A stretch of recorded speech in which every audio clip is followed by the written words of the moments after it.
think one thing about reading is stimulate mental. Yeah, it stimulate your mental, your thinking, your thought process. What does it do? What does a lot of sketching, a lot of drawing does to one person? Like a sports person, a lot of practices become feel good because of the adrenaline, that kind of thing. What do you see of him doing a lot of these sketches? Can you imagine what he gets from this, beside the beauty of? Yeah, I think he gets, for me sketches is freedom, because this is talking with regards to sketches versus computer graphics. Computer graphics are very hard, and sketches almost is very fluid in a sense. And I think when I teach at school, I always tell my students, if you have because majority of the students nowadays, they start with computers. They are born in a generation where computers is integral to their everyday life. So it's just natural to start with, any 3D software or whatever. But I say, throw it away and start with the biggest pen that you have. The biggest pen. You have a marker that's not big enough. You have like those big, thick markers. Because what it does is that when you draw a shape, the human mind can actually see many lines in that shape, many possibilities. That is why the trick of actually getting either approval from your lecturer, approval from your client, whatever, is to make it seem unfinished, right? So that whatever possibility that there is actually still there. But when you define a hard line drawing from a computer, it is already set. So you have a very rough sketch. I might see something, you might see something, Zaini might see something else, Mus might see something else. So people interpret that sketch within their own confines of their understanding. But once you have a fully rendered 3D drawing, that is what it is about. That is everything will look at that as one. So the poignancy of design, the creativity is not as good as having that free-drawn sketch. I think it's very interesting that you mentioned about this freedom, achieving freedom while doing all this sketching and drawing, things like that. Because at the very end of the chapter, Professor Ching usually demonstrate his idea, culminating with this sample of existing present building, which is so important. So, and then he draw it, intently and accurately. Yeah. So this idea about freedom in the beginning, and then try to make it as good, as real, and as exact as the building is. I think that's quite interesting. But it's sad though that the fourth edition actually has computer drawings in it. It is, yeah. Yeah, because what happens is, I think the publisher, Wiley, who took over from the previous publisher, wanted the things in, but I think that, I don't know what really happened behind the scene, but actually some of the illustrations are now computer illustrations. But I think the new edition from the third edition. Yeah. That will be my I think the fourth section, when I try to gather the challenge of this traditional visual way of doing things, the relevance of it at this era where digital take over, manual. So okay, you may continue. Okay, next. Ali? Yeah. So again, they will just continue this chapter. Actually, now we are already at page 112. Still talking about elements and planes, base planes, and even though the shape is the same, which is a square, but where is it put actually makes a lot of difference. Whether it's a depressed plane, an elevated plane, or an overhead plane like a tree. Yeah. So and he gives out the general idea, and basically starts to explain individual ideas individually and to more detail. Next. And of course, at the end, a real life example, which is very well done. And again, like for example, this is the overhead plane. It doesn't, regardless of the shape, it without even walls is already an enclosure. Next. We have openings in space, defining elements, yeah. And this is already, if you notice, he's trying to teach all the vocabulary. Now you've got form.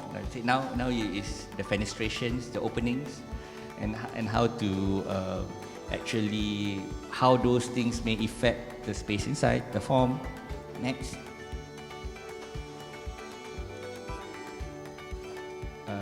And then he ends up with, as Architect Peter mentioned, a real life example, a real important project. Like for example, this is Le Corbusier's Notre Dame des Hautes at Longchamp. And if you notice, I've skipped quite a lot because just now is page 110, it's now page 177. So he does it in a lot of very, very detailed explanations. And how to treat, and now once you have mastered simply punching through the wall, he's talking about openings at corners and at various levels, how that would affect the light. Next. Yeah, opening between planes, and also the qualities, how these properties of enclosure can affect the qualities of space, color, texture, patterns, the perception of scale, like how high the ceiling would be, and the feeling that you get from high ceilings or larger space, smaller space, or cluttered space. Yeah? And the shape of the room as well can make a huge difference. And I think this actually is very, very valuable for real-world architects, especially designing something with limited budget, like a condominium or apartment, because you want to give the psychology of space without actually creating space, which is a trick, which is a very, very neat trick. Next. Qualities of architectural space, and I think this is quite intense because it goes through the whole psychological gamut of like how you feel and how people would react, and how degrees of enclosure actually affect the space. I especially like this series of drawings because it's practically the same room, but when you cut out most of it, it almost becomes something different altogether, although spatially, in terms of floor area, is exactly the same. Next. Then he goes into how light affects the building, how light, even though the punctures are the same, but the light quality might be different. Of course, he's looking at it from a northern hemisphere sort of viewpoint, but of course the lessons are applicable everywhere, especially easier here because our sun is so predictable. Our times, we never change. There's no shorter days or longer days and whatnot. Next. And once you have an understanding of that, and he starts to look at relationships of space and space within a space. So now, perhaps just now you're stringing sentences and making paragraphs. Now you're talking about a larger story of how to interact paragraphs with paragraphs and how to create a narrative now. So the complexity is increased. Yeah. Next. And interlocking spaces. The plan of a star's singular plan, and of course these are cross sections of say for example a church, and how adjacent spaces actually affect one another, and how you can actually have this idea of how to actually put it together. So as a very young student, I find this very helpful because it's like you're trying to write a story, you don't have the vocabulary to write a story, but suddenly you see a thesaurus, right? And then suddenly you find the vocabulary there. And that's what the book does. Just to break the ice among our audience today, just with that, the couple of slides on the drawings of Professor Ching's. I mean, the audience, what do you think? Anything to make a remark? How do you see things? Is this, can we get a bit of remarks on this? Anybody? Yeah. When we're talking about lettering, for example, every architect had to use hand lettering for all of their drawings. So it wasn't a matter of, I want to have, well, Frank Lloyd Wright, for example, had a particular style in his lettering. But it was very legible because every letter on massive sets of drawings had to be hand lettered. And so there's a certain discipline to creating a lettering. And as a first or second year architecture student, when we're learning how to do our drawings, it was great to have a model. And Frank Ching's books, all of them, were a great model. But this is how my lettering should look on all of my drawings. Vertical, verticals, horizontal, horizontals. No, not too much fancy stuff, right?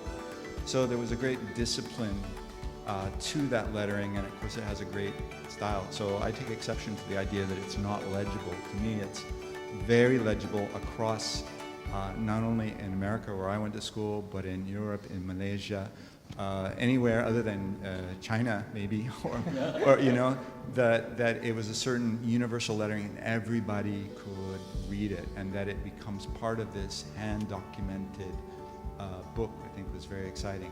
Secondly, about the idea about sketching, there's a certain freedom that comes with sketching, but the thing that I lament now when I think about the current generation of architecture students is this lack of training in drawing by hand and sketching, because what sketching teaches us to do at a very basic level is learn how to see. Not give us freedom to be creative on one hand, but when we have to sit and draw, if I have to draw this chair and look at it and look at every detail and then try to sketch it, I see things that I wouldn't see if I just took a photo, put it in my mood board and said, oh, we can have a chair like this one.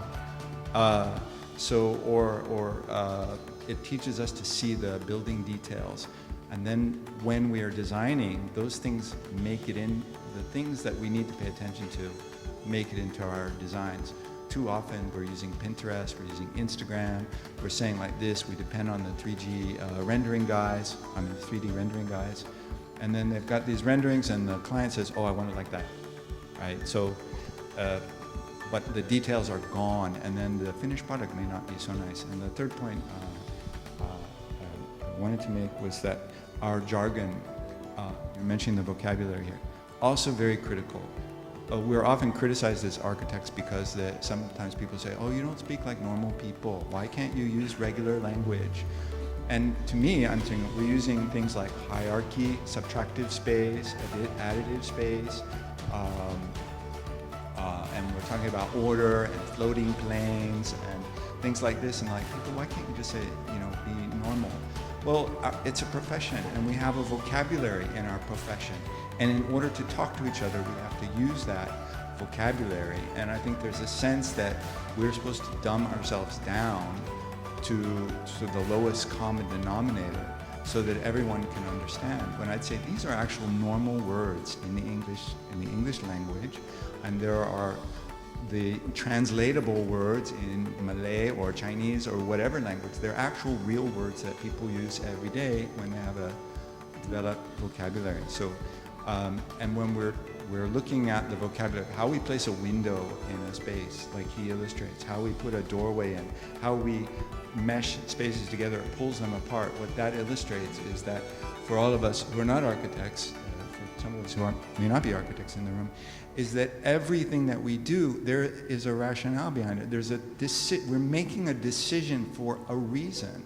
And it's not because we saw something in a picture and we want it to look like that, but because it influences how we make space that people actually use. And we're thinking about where you're going to put the curtains and the window treatments, and where we're going to put the furniture.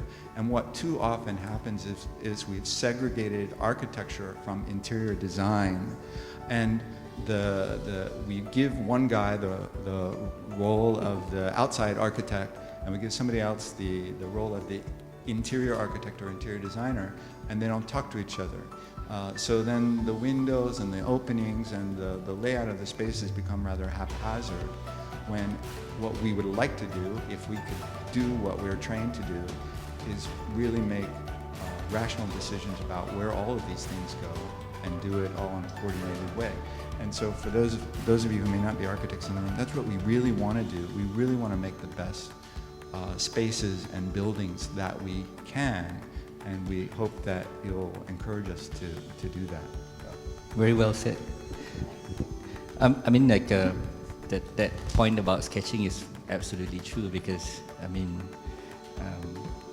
a lot of students nowadays, they don't have the awareness of what that thing, how it works even, because it's so easily to just download even the finish. You don't even have to draw it anymore. You want to build that chair, it's available in a library somewhere.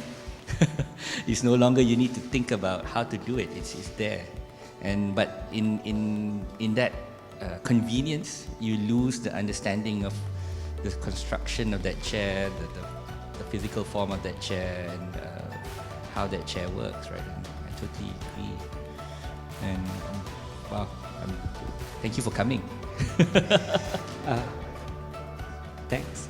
Thank you. I think it's a good remark on the floor. We will continue a session later. I will give a chance for everybody to say something, but let's get Architect Salih to continue his presentation. Okay, continuing the book, just again snapshots from the book.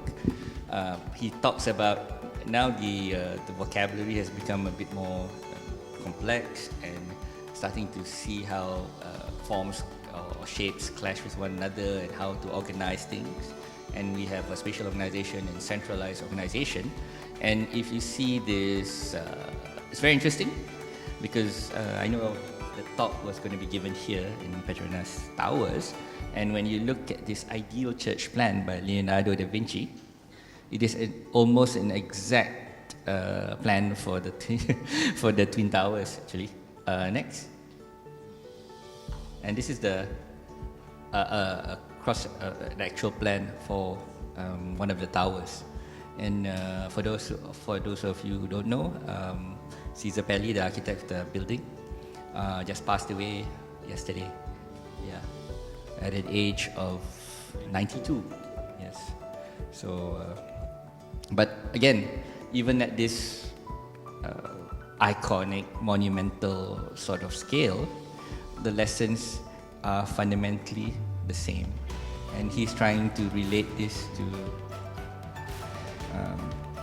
how it's done. Yeah? And if you can see this, you can see a lot, if you look back at the book, a lot of that same vocabulary, the syntax of the way it's done is all there. Next. Again, centralized organization. Can you just go back to the, you can see the columns, the centralized way that the columns are done. And actually is 2 rotated squares. Yeah. Next. And it's very, there is a lot of visual similarities to that, to all these centrally organized spaces. Next. And of course, he goes to talk about all the other ways to organize things, grid. Next. And in the next chapter, he's talking about circulation or movement of people, or movement of not just people. Maybe it can be vehicles, it can be anything within the percepts of the building. Next. And the idea of movement, of course, brings out another dimension to design, where you're coming from, where you're going, where you're coming through, where you're cutting up to enable your movement. Next. I really did a quick one because I didn't want the talk to be too long. So it's already page 306. So we are jumping to the sixth chapter. So for those of you who are again not from an architecture background, you get the idea of the book. It's just teaching you step by step what it's all about in a very simple and elegant way. Next. And this is about proportions and scale, how buildings actually, we have the golden ratio, which is the mathematical ratio that is idealized to be the perfect ratio, and how a lot of buildings, especially classical buildings, can be broken down to that ratio. Next. And how this very famous drawing from Le Corbusier, which he has reproduced, on how the actual human proportions as well follow this ratio, and how this modularity. If you remember early on, I showed you a Mondrian painting, very similar. If you could look at the modular windows, if you imagine the colors are there, it is a Mondrian painting. It is the same. The language is the same. And that is when you can pick up this syntax in art. I mean, like we have a lot of architects who have turned artists, and you can see a lot of this order inside their works. Yeah. Next. And then he sort of like comes back to this. What's the principle? How to order these principles? And that is the topic of the 7th chapter. Next. By axis or symmetry, and of course again he gives all these examples. Next. And the idea of repetition as an ordering strategy as well. It does not mean that different shapes need to be exactly repeated, and is giving alternatives and examples again. A lot of repetition happens in these old cathedrals because of the technology at the time. You needed to have a lot of columns and whatnot, so repetition is something that you just have to do. Next. And of course, repetition might be also following again a mathematical formula and the golden section and whatnot. So very, very actually, if you notice the shape of that, it's not very clear here because the light is very strong, but the squares are actually cutting the square, the rectangles into half and creating that sort of like a shell shape, which is very, very similar to the Sydney Opera House, yeah, which is also in the book. Next. And that he I think sums up with this idea of transformation and how these shapes all transform into the final result. Yeah. Next. And the book actually ends with this very strong statement. Yeah. I think, let me read it to you. You employ stone, wood, and concrete. With these materials, you build houses and palaces. That is construction. Ingenuity is at work. But suddenly you touch my heart. You do me good. I am happy and I say, this is beautiful. That is architecture. Art enters in. My house is practical. I thank you. As I might thank railway engineers or telephone service. You have not touched my heart. But suppose that walls rise above the heavens in such a way that I am moved. I perceive your intentions. Your mood has been gentle, brutal, charming, or noble. These stones you have erected to tell me so. You fix me to the right place, and my eyes regard it. They behold something which expresses a thought which reveals itself without without wood or sound, but solely by means of shapes which stand in a certain relationship to one another. These shapes are such that they are clearly revealed in light. The relationships between them have not necessarily any reference to what is practical or descriptive. They are mathematical creations of our mind. They are the language of architecture. By use of raw materials and starting from conditions more or less utilitarian, You have established certain relationships which have aroused my emotions. This is architecture.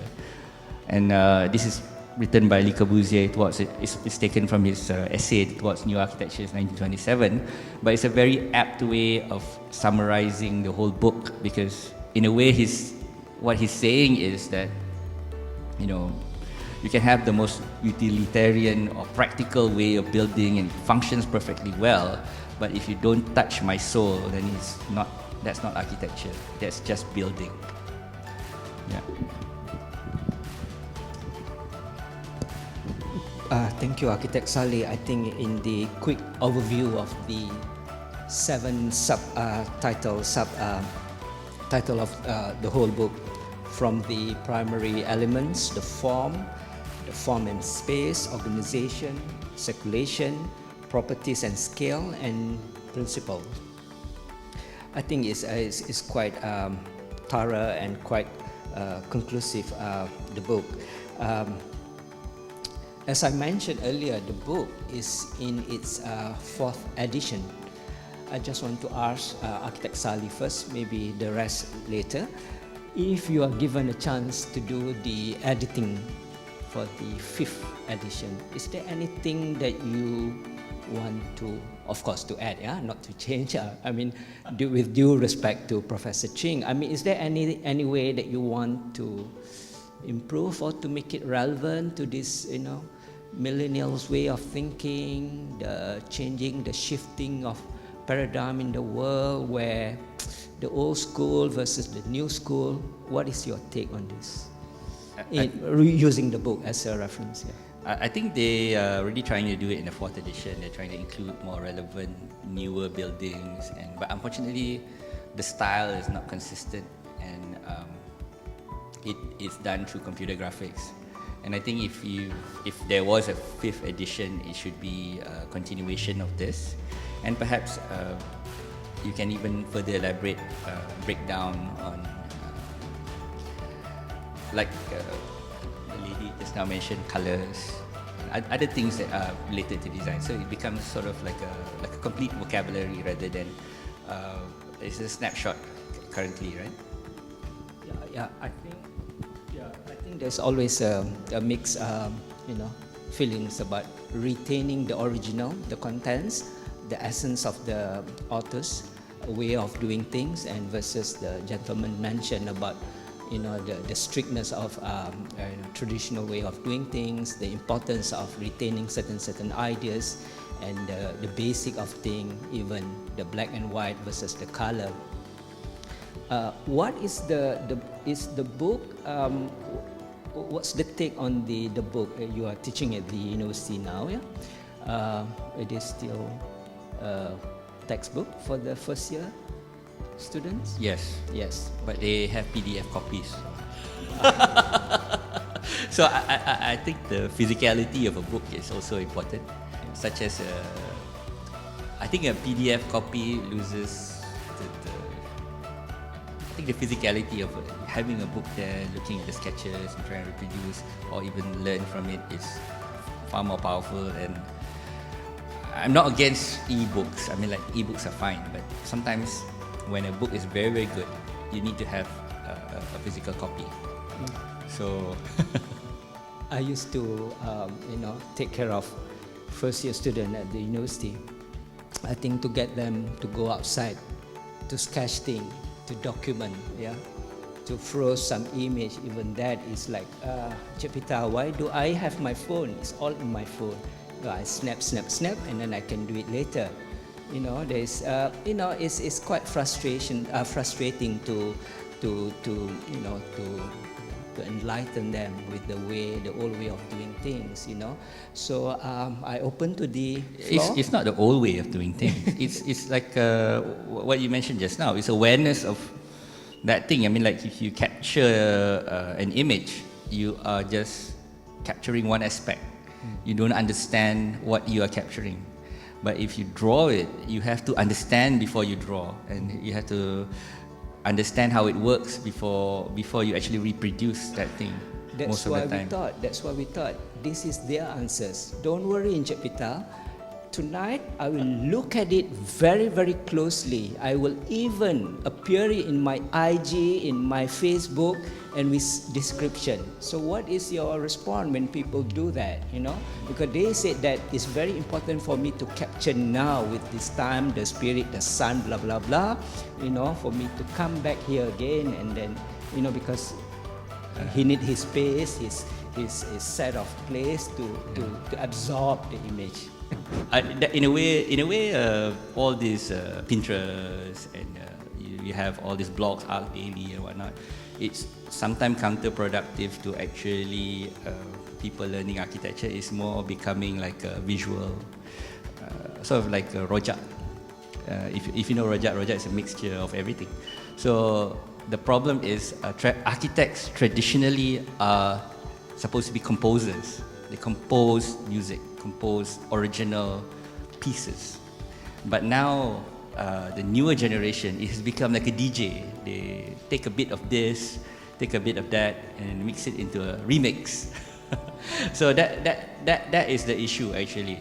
So when we train the new generation, I think we want to train actual composers or musicians who have original ideas rather than having mixed artists who are not actually artists. They are just copying or remixing old songs. So that is not a very healthy way to improve the profession.